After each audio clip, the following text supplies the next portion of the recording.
And as I began to travel around with the drum and I learned that Native people have many prophecies about this time. And begin to hear these over and over. And so I kind of more or less memorized a lot of them. And what I'd like to do now is share with you some of those. You know, every day now on the TV, I hear what the elders talked about back then. Even just last night, there's a sign that's to come before the third shaking of the earth, which I'm going to get to. I'll explain what all these mean. Last night on the news, they were talking about it. We'll come up to that. They say at the beginning of each cycle of time, the Great Spirit comes down through a messenger. He makes a strong appearance upon the earth. And we are coming to an end of a cycle now. It's not the first cycle. There was a cycle of spirit. There was a cycle of the mineral, the rock. There was a cycle of the plant. And now we're in the cycle of the animal, coming to the end of that and beginning the cycle of the human being. When we get into the cycle of the human being, the highest and greatest powers that we have will be released to us and be released from that light or soul that we carry to the mind. But right now we're coming to the end of the animal cycle when we have investigated ourselves and learned what it is to be like an animal on this earth. And at the beginning of this cycle of time, long ago, the Great Spirit came down and he made an appearance. He gathered the peoples of the earth together, they say, on an island that is now beneath the water. And he said to the human beings, he said, I'm going to send you to 4 directions, and over time I'm going to change you to 4 colors. But I'm going to give you some teachings, and you will call these the original teachings. And when you come back together with each other, you will share these so that you can live and have peace on earth, and a great civilization will come about. And he said, during this cycle of time, I'm going to give each of you 2 stone tablets. And he said, when I give you those stone tablets, don't cast them upon the ground. Because if any of the brothers and sisters of the 4 directions and the 4 colors cast their stone tablets on the ground, not only will the human beings have a hard time, but almost the earth itself would die. And so he gave us each a responsibility, and we call that the guardianship. And to the Indian people, the red people, he gave the guardianship of the earth. And we were to learn during this cycle of time the teachings of the earth, and the plants that grow from the earth, and the foods that you can eat, and the herbs that are healing. So that when we came back together with the other brothers and sisters, we could share this knowledge with them, because something good was to happen on the earth. And to the south, he gave the yellow race of people the guardianship of the wind, and they were to learn about the sky and breathing, and how to take that within ourselves for spiritual advancement. And they were to share that with us in this time. And to the west, where there's blackness of night, he gave the black race of people the guardianship of the water. And they were to learn the teachings of the water, which is the chief of the elements. It is the most humble and also the most powerful. When I went to the University of Washington and learned that it was a black man that invented blood plasma, it didn't surprise me, because blood is water. And the elders already told me that black people would bring the teachings of water to humanity. And to the north, where there's white snow on this continent, he gave the white race of people the guardianship of the fire. And if you look at the center of many of the things they do, you will find the fire. In this light bulb, they say that is a white man's fire. If you look at the center of a car, you will find a spark. If you look at the center of the airplane, the train, you will find the fire. And the fire moves, also consumes. This is why it was the white brothers and sisters that began to move upon the face of the earth and reunite us as a human family, because they had the guardianship of the fire. This was their responsibility. And so a long time passed, and the Great Spirit gave each of the 4 races 2 stone tablets. Ours are kept at the Hopi Reservation in Arizona, at 4 Corners area on 3rd Mesa. I've talked to people from the black race of people. Their stone tablets are at the foot of Mount Kenya. They are kept by the Kikuyu tribe. I once had the honor of presenting a sacred pipe of the Kikuyu tribe carved from the red pipestone of Mount Kenya. One time I was at an Indian spiritual gathering about 15 years ago, and a medicine man from South Dakota put a beaded medicine wheel in the middle of the gathering, and it had the 4 colors in the 4 directions. And he asked the people, where is this from? And they said, oh, probably Montana, South Dakota, maybe Saskatchewan. He said, this is from Kenya. It was beaded just like ours, same colors. The stone tablets of the yellow race of people are kept by the Tibetans in Tibet. And the guardians of the traditions of the people of Europe are the Swiss. In Switzerland, they still have the mask day when each family brings out its mask. They still know the colors of their families. They still know their symbols, some of them. I went to school with some people at the University of Washington from Switzerland, and they shared this with me. Each of these 4 keepers happen to be people that live in the mountains. If you went straight through the Hopi reservation to the other side of the world, you would come out in Tibet. The Tibetan word for sun is the Hopi word for moon, and the Hopi word for moon is the Tibetan word for sun, because they're on the opposite sides of the world. It was some people from the yellow race of people. In 1976, because the United States was celebrating 200 years of freedom, they're having this bicentennial. Some of the Native people thought this was significant, and they carried a sacred pipe bundle from the west coast to the east coast of this land. And I particularly I was thinking last night as we were having a circle out here about this. They said that the roads of this land would either go north-south or they would go east-west. If they went north-south, we would come together as brothers and sisters. But if they went east-west, there would be destruction, and almost the earth itself would have a hard time. So you all know the roads went east-west. They said things then would be lost from the east to the west and the north to the south, but they would come back from the west to the east and come back from the north to the south. They would be lost from the south to the north. So 9 years ago, in 1976, from the west to the east coast of this land, from San Francisco to Washington, D.C., people carried a sacred pipe bundle by hand on foot across this land. My aunt had dreamt 15 years earlier, and that dream was in a book, that people would throw rocks and bottles at that pipe bundle as they carried it across the land. People that didn't like them. Sure enough, that came about. People threw, but as my aunt seen it in her dream, that it only come so far, and then they dropped, and nothing touched it. When they got up to the top of the Rockies, they hit a hard storm, and there was an elder man. He had long white hair. He says, I will carry it now. They had a van, and then they had people walking by the van carrying that bundle, and the old man got out of the van. He carried it clear through that storm. He was so cold when he got back in the van that somebody touched his hair and it fell. His hair was frozen. You have to be really cold for your hair to freeze, but that old man carried it through that storm, because they said if we carried this bundle across the earth, the powers would begin to come back. It was carried from west to east. They said a spiritual fire would be lit in the north, and it would come down the northwest coast of this land, and when it gets to Puget Sound, it will go inland. I think this 9 years later is the gathering in the north myself. That's why I came here. This is it. We have the capacity to start the spiritual fire now here. The old people long ago seen it and foretold it, and I'm going to come to that. So we went through the cycle of time. Each of the 4 races went to their directions, and they learned their teachings.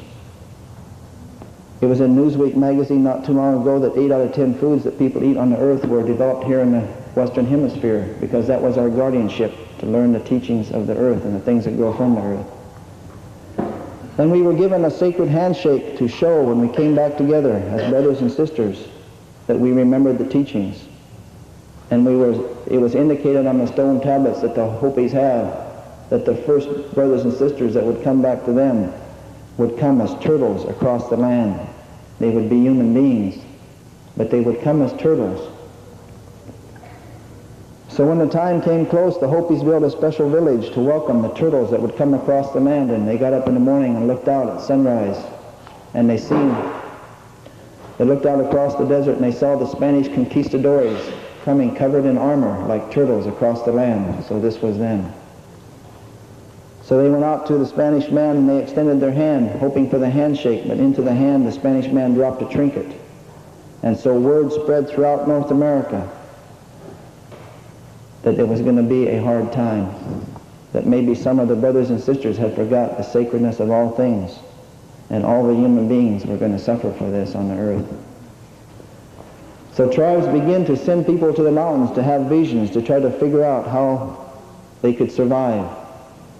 At that time there was 100,000 cities in the Mississippi Valley alone called the Mound Civilization. Cities built on great mounds. Those mounds are still there. If you ever drive through Ohio or the Mississippi Valley, they're tourist attractions now. There was 100,000 cities of native people. And they were wondering how they could survive. And they began to try to learn to live off the land because they knew a hard time was going to come. They began to send people to have visions to see how we could survive this time. People came on the East Coast and they went across this land to the east, and we were told in the prophecies that we should try to remind all the people that would come here of the sacredness of all things. And if we could do that, there would be peace on earth. But if we did not do that, when the roads went clear from east to west, and when the other races or colors of the earth had walked clear across this land, if by that time we had not come together as a human family, the Great Spirit would grab the earth with his hand and shake it.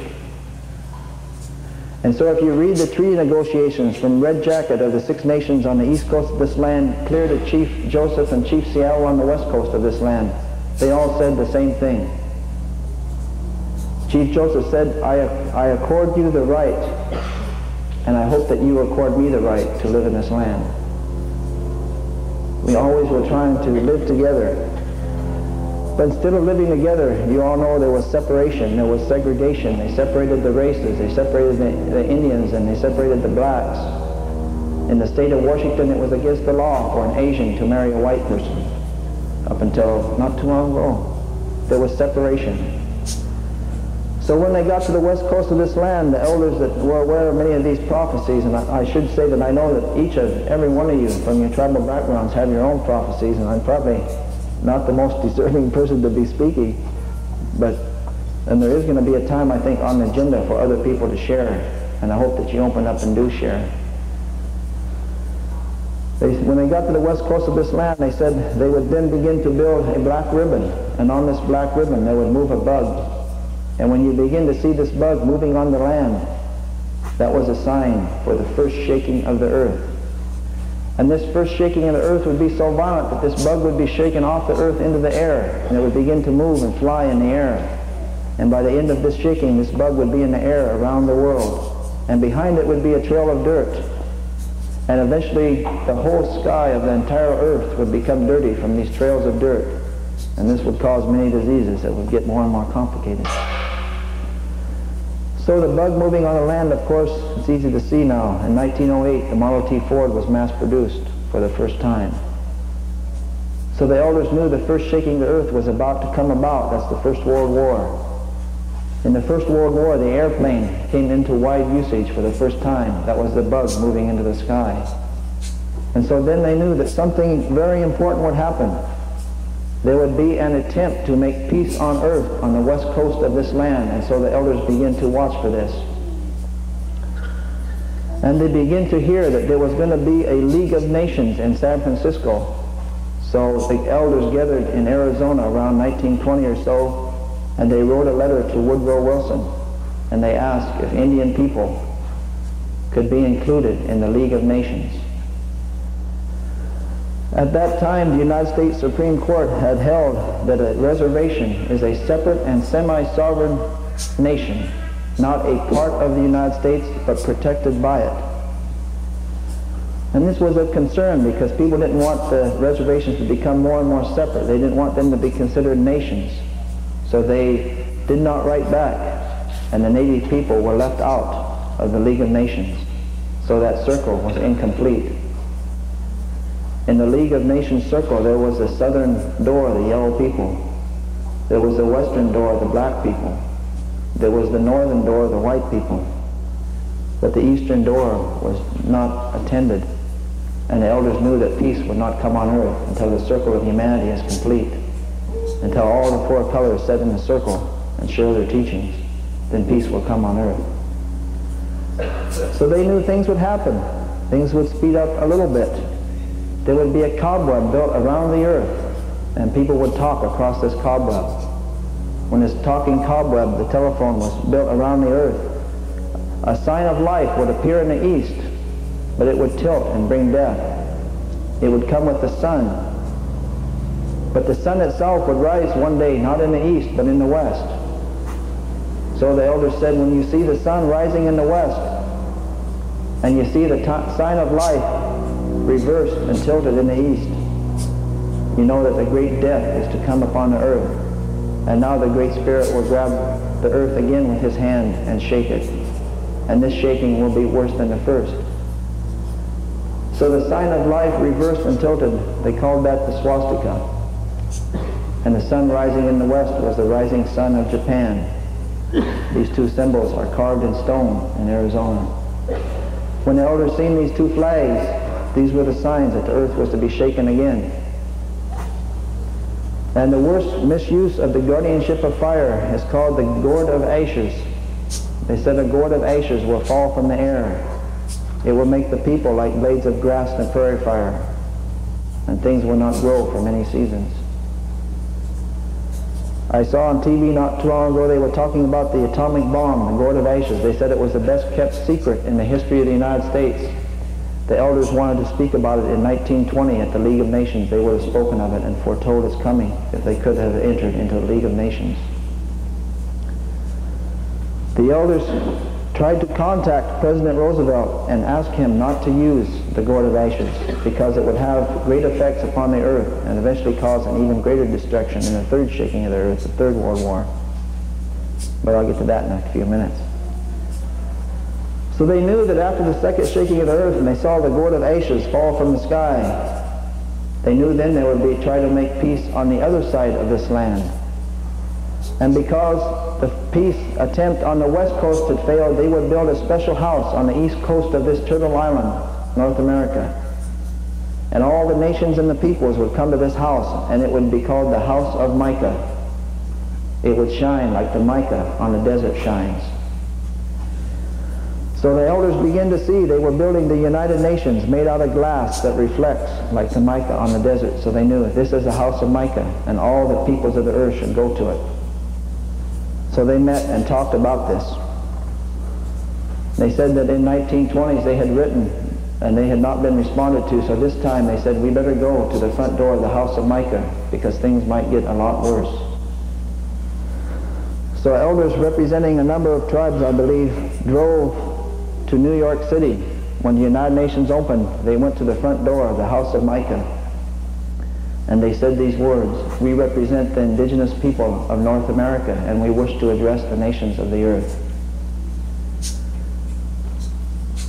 And they said we're going to give you 4 days to consider whether or not we will be allowed to speak. And they retreated to one of the Six Nations reserves in New York State. The Six Nations reserves are the keepers of the great law of peace of the prophet that appeared here in North America, Daganawida. And this great law of peace is still recited. It takes 4 days between sunrise and noon each year in Indian by memory. It's recited about this time of year. 4 days later they came back, and I believe the nations of the earth, they heard that the Indians had come to the door, and they voted to let the Indians in. They wanted to hear what they had to say. But the United States is one of 5 nations, and the United Nations with a veto power, and still they were concerned because this time the native sovereignty was even stronger. And I believe they vetoed the entrance of the native people. So then they knew other things would happen on the earth, and the United Nations would not bring peace on earth, but there would be continuing and deepening confusion, and that the little wars would get worse. So they retreated to the Six Nations Reserve, and they talked about this, and they said the time is really getting close now, 1949. They said we're going to divide the United States into 4 sections, and each year we're going to have a gathering, and we're going to call these the White Roots of Peace gatherings. They begin to have these around 1950. And they authorized certain men to speak in English for the first time about these prophecies. One that I used to listen to many times over and over was Thomas Benyaka. He was a Hopi. He is a Hopi man. I believe he's still living.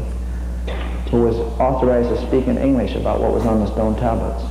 And he spent his lifetime, has dedicated his lifetime to doing this. And they begin to tell us at these gatherings, they said, in your lifetime you're going to see things happen. It was strange when they said it in the 1950s and 1960s, but now it seems very clear, but then it was unusual. They said you're going to see a time in your life men are going to become women. They said the Great Spirit, he's going to make a man on the earth. He made him a man, but this man's going to say, I know more than the Great Spirit. I'm going to change myself to be a woman. And they will even nurse children. They said the Great Spirit's going to make a woman on this earth. She's going to say, I know more than the Great Spirit. I want to be a man. And she would be physically a man. This sounded strange. And maybe in their vision they saw Boy George. I don't know. They said you're going to see a time in your lifetime, the human beings, they're going to find a blueprint that makes us. They're going to find the blueprint that makes us. They call that now DNA, dinucleic acid. And they said they're going to cut this blueprint. They call that now genetic splicing. And they said they're going to make new animals upon the earth. And they're going to think these are going to help us. And it's going to seem like they do help us. But maybe the grandchildren and great-grandchildren, they're going to suffer. I don't know if you heard on the news last month, in the United States now, they have genetically spliced a new germ, never before released in the environment. They want to release this germ into the cotton fields of the South they say it will rejuvenate and strengthen the cotton. They had scientists on the CBS Evening News the other night talking about it, and one scientist, he said what the elders said in 1950. He says, this will not harm us. We've put it in a lot of tests. And the other scientist, he said what the elders also said. He said, no, this has never before been in the environment. We have no idea what it will do. But the elders spoke of it long ago. They said it will seem harmless, but it will hurt the great-grandchildren. The elders said long ago, they will release these things. They will use them. This is going to be released not too long from now. They're making new animals. The elders talked about this. They said you will see new animals, and even the old animals will come back. Animals that people thought had disappeared, they will find them here and there. They begin to reappear. They said you will see a time, about this time, they said, there's going to be a time, and I know that many of you are from tribes that also have this prophecy. They said there's going to be a time when the eagle will fly its highest in the night and it will land upon the moon. Some tribes say the eagle will circle the moon. Some tribes say the eagle will fly its highest in the night. And at that time, they say, many of the native people will be sleeping, which symbolically means they have lost their teachings. Or some tribes say it will be as if they're frozen. They've been through the long winter. But they say when the eagle flies its highest in the night, that will be the first light of a new day. That will be the first thawing of spring. Of course, at the first light of a new day, if you've stayed up all night, you notice it's really dark. And the first light, you want to see it, but you can't. It sneaks up on you. You want to see it change, but it was dark, and then pretty soon it's getting light before you know it. We're at that time now. The eagle has landed on the moon, 1969. When that spaceship landed, they sent back the message, the eagle has landed. Traditional native people from clear up in the Inuit that have shared with us, they have this prophecy, clear down to the Quechuas in South America who have shared with us, they have this prophecy. When they heard those first words, the eagle has landed, they knew that was the start of a new time and a new power for native people. There is absolutely nothing strong before us now. We may do anything we wish. In 1776, when the United States government printed the dollar in one claw, if you've ever noticed, there's an olive branch in this claw. They said that represented peace. The Indian elders shared with me in South Dakota, where Kevin's from, to them that represents the enslavement of black people. In the prophecies of the Six Nations people, they say there will be 2 great uprisings by black people to free themselves. We've seen one about 1964. There will be a second, more violent one to come. I'll get back to what that means in a minute. In the other claw is 13 arrows. The founding fathers of the United States said that represents the 13 states. But they say the elders, that represents the enslavement of native people. When the eagle landed on the moon, they decided to print a special silver dollar to commemorate that. I don't know how many of you noticed it. The original design showed the spaceship landing on the moon, but at the last minute it was changed to an actual eagle. And in the eagle's claws is the olive branch, but the arrows are gone. And the elders said, that's our prophecy. We have been released. There was one more uprising coming for the black race of people, and then they will be released. And this is also going to have an effect on native people, a good effect.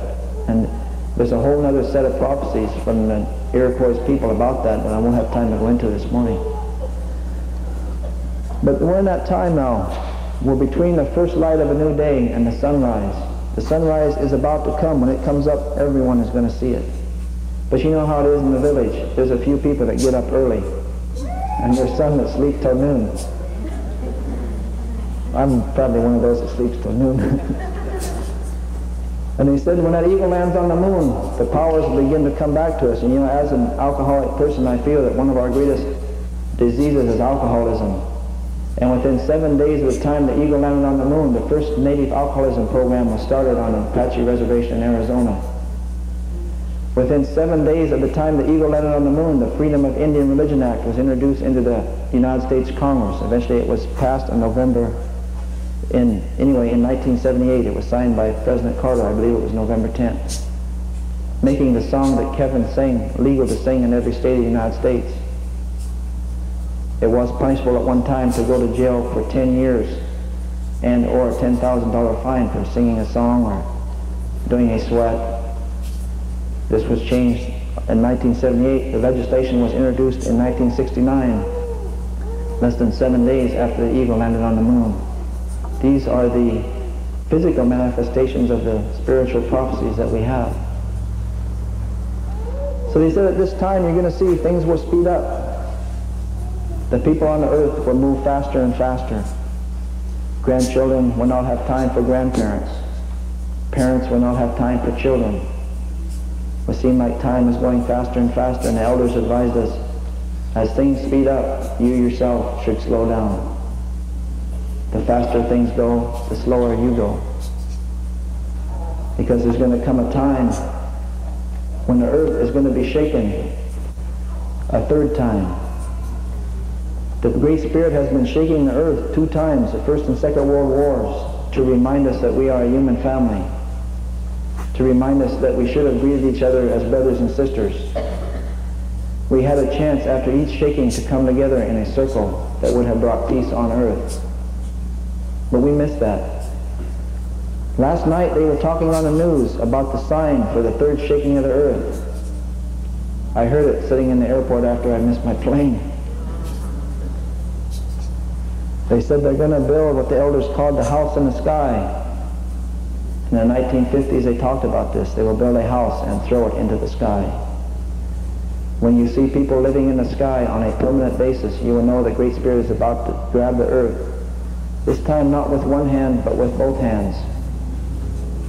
Many of you of native background may have heard the spirits will warn you twice, but the third time you stand alone.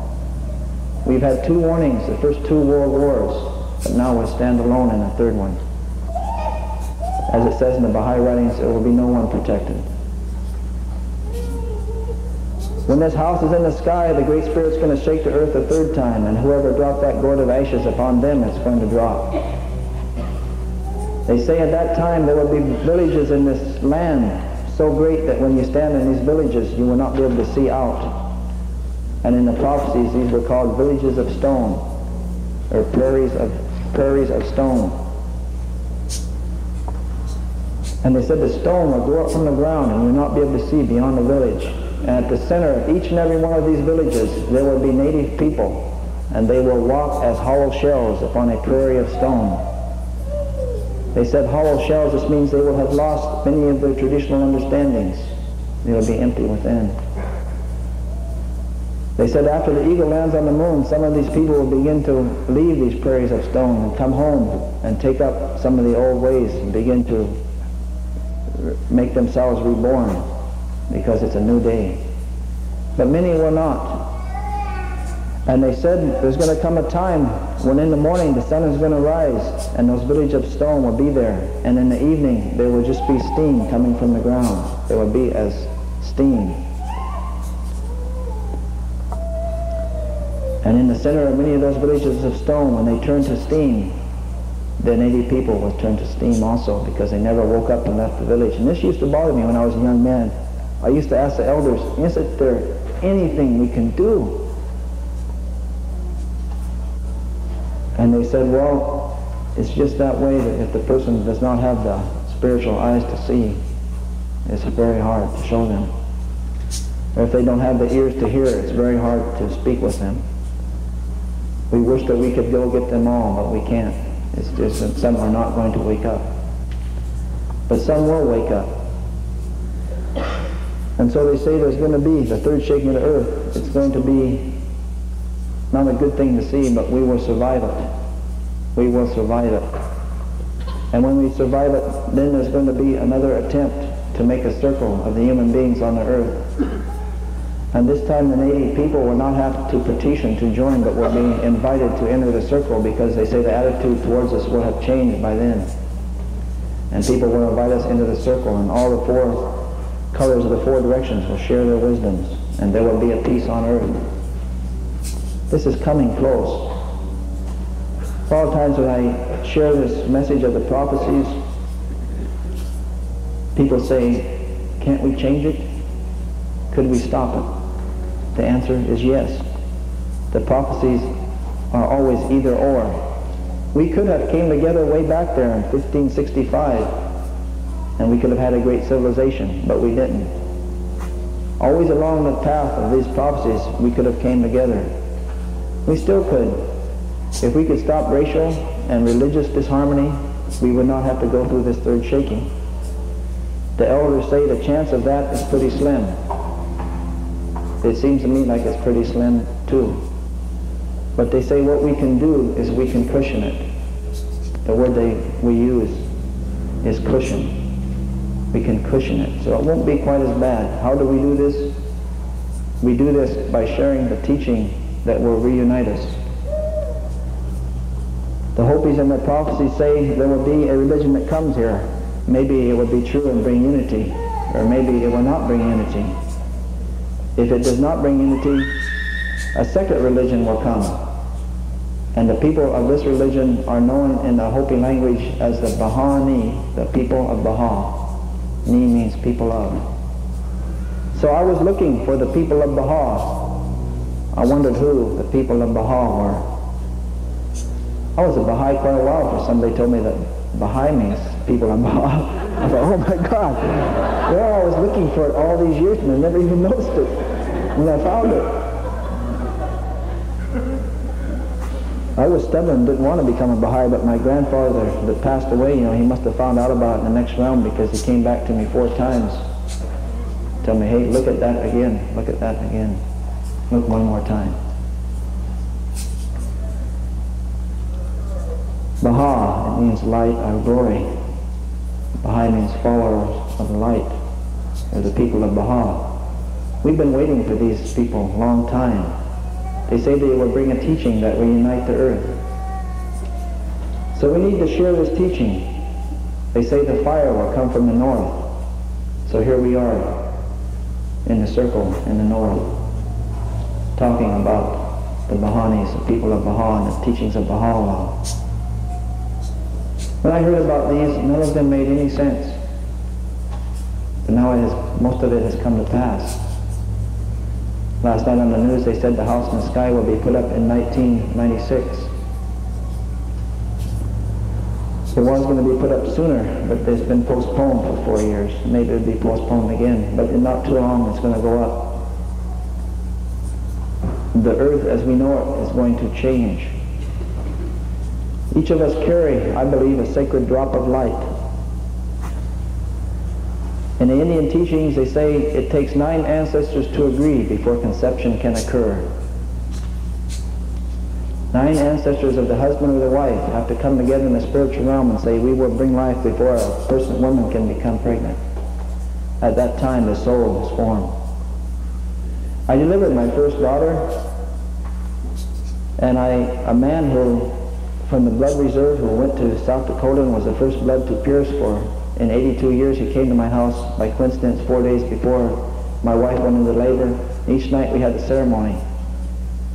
And on the morning after the 4th ceremony, my wife went into labor at sunrise. And that night at sunset, the daughter was born. And I took her out and I cut the cord, and I noticed at the Sundance that the Lakota people do in South Dakota, they pass that pipe 3 times and they don't take it in the 4th time. And even in Washington, I'd heard the coming of a child is like the coming of a new pipe. And when I was delivering my daughter, I happened to notice that the skull came out 3 times. And on the 4th time, her head came out like the coming of a pipe. So I took her out and I cleaned her up and I washed her, and first I put her on her mother instantly. But then after a few minutes, we washed her up. There was a circle of people just about like this around my wife and praying, and people with different backgrounds. And we looked up, and through the ceiling came a small drop of blue light. When it got close to the child, you could not see it. That was her soul. She would carry that light throughout earth. In that is her special uniqueness as a being, her spiritual power. In that are gifts. After we go through, and then we carry it back here, and it radiates to the mind, but for some reason in this cycle, we've been in the lower natures, the animal part, but now we're going into the human world, and the mind is going to be opened up to the radiance of that, our own soul. And the cycle of the human beings is going to come about. And something so good is going to happen on this earth it cannot even be described. The elders say it in different ways. They say something like this. They say, there will be grass at that time when they make that circle and bring the peace on the earth. There will be blades of grass that have not quite come through the earth. Even they will try to push themselves up to be part of that day when the sun rises. The elders explain it like this. They say out here outside this building, long before there was the fairgrounds here, there were native people. They say many of these native people in different tribes, they were aware of these things, and they told their children. Their children grew up. One time the people came from the Hopis, scientists came to the Hopis, and they said, we want to take a piece of the stone tablets. Well, they said, we want to take the stone tablets to a scientific laboratory to determine how old they are. The Hopi said, we know how old they are.